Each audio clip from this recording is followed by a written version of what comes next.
विचारांच्या वादळात शेवटी आमच्याच पायापाशी आलास. अरे तुला इथेच यायचं होतं.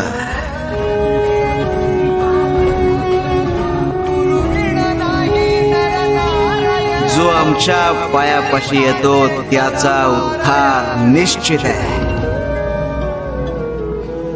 मग तो जाणीवपूर्वक आलेला असो वा अजाणता.